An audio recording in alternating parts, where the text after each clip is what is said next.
All right. Sorry about that, folks. Technical difficulties. It's one of those. It's one of One of those. those. One of those nights. But yes, like we were saying, highlighting the excellence of feminine beauty, and in our opinion, there is no greater feminine beauty than Sophia Loren. Especially back in the movie that she, I that's like peak Sophia Loren. What was that?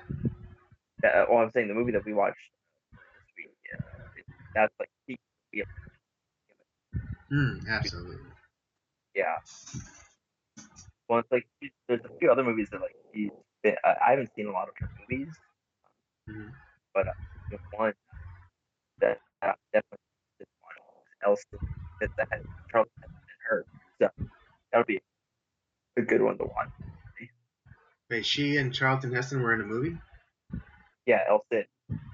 Oh, El Cid. Yeah, that's right. I remember seeing that, and but for obvious reasons, I didn't, really, I really didn't pay attention to the, her co-star. Yeah. So that's you can't go wrong with those two. Right? I know. Excellent pairing. But yes, that's our tasty slice inductee, Sophia Loren. Definitely check out her work.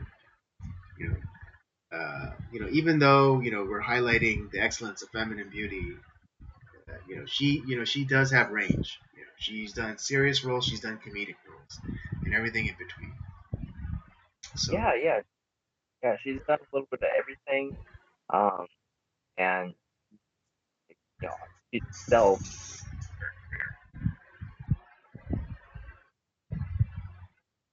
what was it? I'm saying that she's done a little bit of everything. She's definitely excelled in her career. Mm-hmm. I don't think. I mean, she's still technically not retired, but she's. I can't think of what her last thing she did, but she's still active. Right. I think.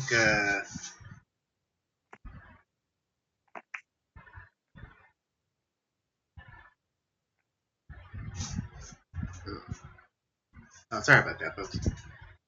Uh, but yeah. Just wanted to do a little shout out and also just a plug for the Instagram as well. So you want to keep following and and you want to find out who the next Tasty Slice is going to be sure to follow us on Instagram for that. We might have one coming up, depending Oh on which yeah, one. another one. Yeah, another movie based Tasty Slice, but it's like. Yeah. But for this one, it's like duh, no, it's like obviously. Shit, Sherlock. Yeah. All right, let's get into the next little bit of the show before we get into the the movie review. And these two things are these two next or the movie review and what we're about to talk about next are kind of related. That is um, the the fall of the Roman Empire, but just but the things that led up to it more than anything. Right. And this is the video we're talking about before the film is more of a kind of historical look to like what actually took place because the movie is it has historical elements and it's for the most part it's pretty accurate, but it takes liberty. It's a movie, of course, Mm-hmm. but Right. what Right, because they're trying to tell a this story and not necessarily, you know, the unadulterated 100% truth of what happened, but a more streamlined, punched up version. yeah. And the video, The Truth About the Fall of the Roman Empire by Stefan Molynuex. and we've referenced him on other episodes, and it just the guy, he's um, very coordinated, and he's got a lot of good. Yeah, this is one of the videos he put out that really like, ooh, man, blew my mind, and it's weird because for whatever reason I had never put the dots together, and uh, why you look to the fall of the Roman Empire and why it's important is it thinks, oh, it just happened a long time ago, who cares? Like, but no, it actually it's it could help us today if we're paying. Right, because kind of related, but I think it's kind of like one of those synchronicities. But Stefan Molynuex, like he does definitely do a detailed analysis and kind of breakdown of like the different periods of yep, the Roman, I guess Roman civilization, I should say, because Yeah, the Romans, it's there's different epochs within the Roman civilization. And, it goes from republic to empire to just kind of shithole. yeah, Um, and so there's the bit of synchronicity I want to highlight is that something that Stefan Molyneux brings up in his video is kind of like something that happens in kind of like late stage empire, like close to like shithole period, is that like a lot of sexual deviancy is accepted. Like kind of yeah, like homosexuality and like kind of depraved like sexual practices uh, uh, were tolerated or even celebrated in Roman culture. And interestingly enough, the feminist scholar Camille Paglia, she also did a study of Rome as well. She said that they too had a stage where they were accepting everything, homosexuality, bestiality, transgenderism, and that that was kind of the the the straw that broke the empire's back essentially. yeah. I mean, there was that. There was the well, what was similar to like the United States, where the empire expanded.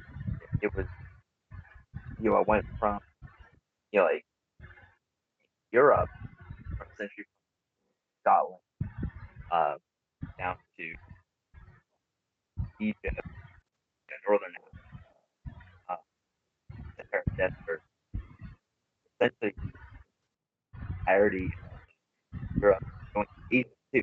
It was it Right. Yeah. The Roman Empire encompassed most of the known world, with Britain, British Isles to the like very furthest north, and then to kind of like northern Africa region south, Spain to the west, and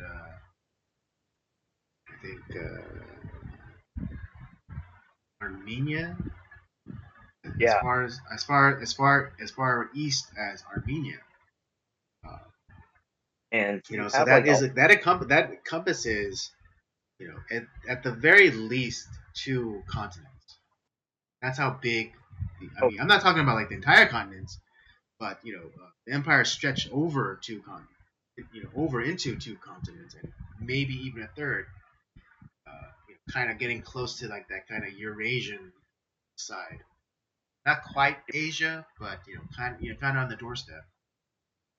and So the what this is was a not it's a not insignificant landmass. Is what we're trying to get at yeah, here. well, and what was crazy is because you had all these different people that had and but yet had a common language, you had uh, there was a time when you could walk through, um, from the empire to another. You were fine. Right. You Yeah. would be You could walk from one end of the empire to the other on paved roads all the way through. right.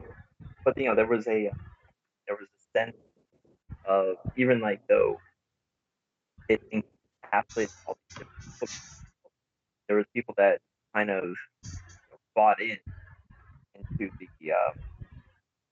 the Roman way. But as time progressed, the you know, based off of like what you're saying, the Roman, they were having,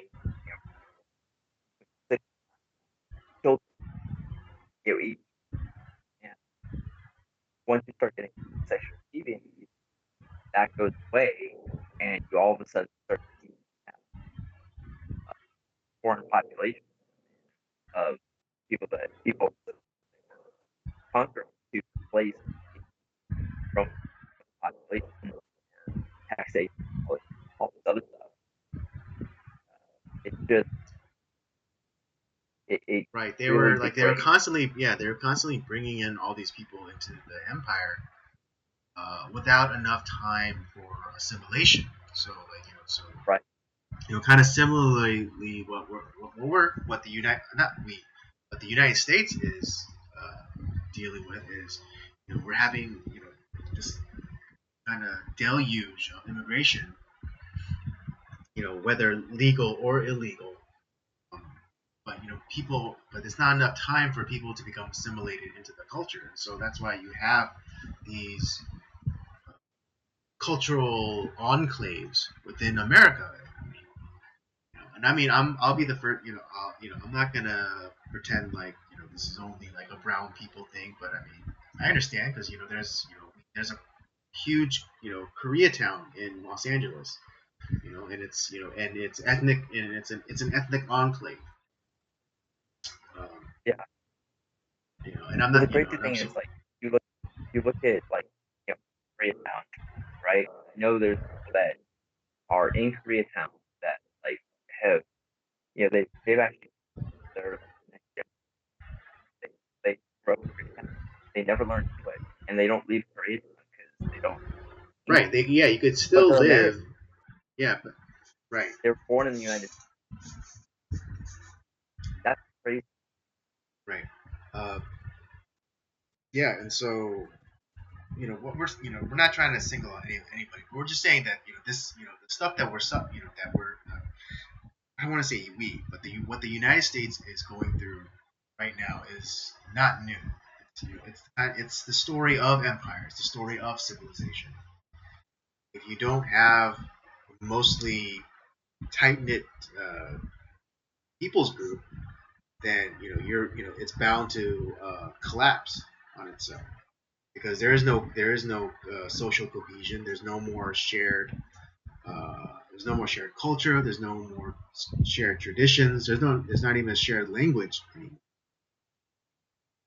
It's just all these like disparate ethnic groups living within the confines of a nation, but not actually being one.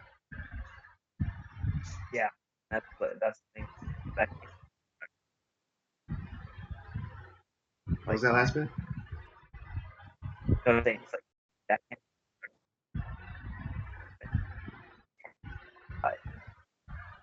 Oh, you're cutting in and out there a little bit. Could you sorry, could you repeat that one more time? So what I'm saying is, like, but that cannot last forever. Eventually, it's all fracture, and it's gonna collapse itself. It's gonna collapse in. It's like out. Exactly.